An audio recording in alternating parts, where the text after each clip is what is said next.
Perestroika and Glasnost. Mikhail Gorbachev, 1980s. Perestroika and Glasnost were fundamentally well-intentioned reforms. How did they affect the Soviet Union or Russia, and why did they ultimately contribute to instability rather than renewal? See, it wasn't perestroika. And what is perestroika? What's glasnost? It's openness, it's transparency.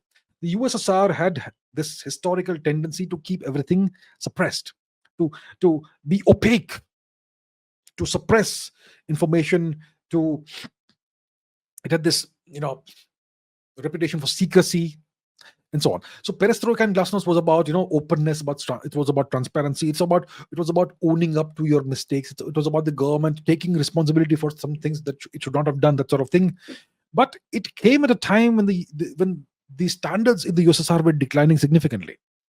The decline of these standards in the USSR began with the death of Joseph Stalin.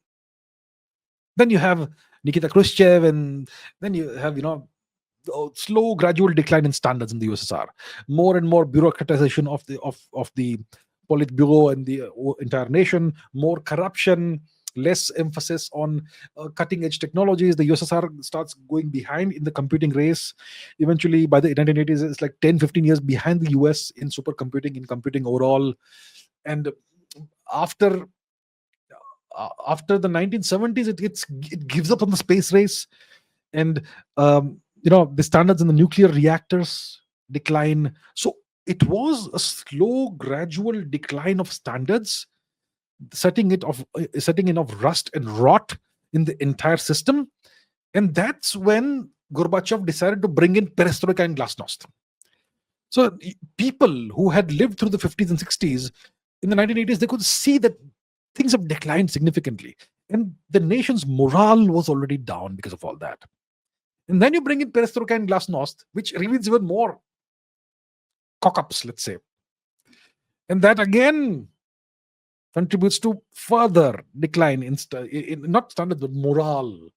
And all people stopped believing in their government. People became dejected. So it to some extent contributed to the further decline of the USSR.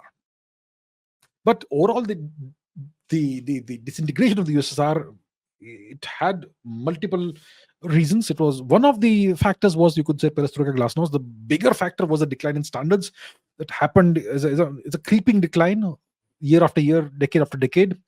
And also because of the encirclement of the USSR by the Anglo-Saxon Empire. The Anglo-Saxon Empire controlled much of the global economy. They controlled the trade routes, the oceans, and they had encircled the USSR. And the USSR, its economy wasn't doing great. And overall, all these factors came together to, and because of the weak leadership of Mikhail Gorbachev also, because of which too much freedom was given to the various SSRs. And all of that eventually led to the collapse of the USSR.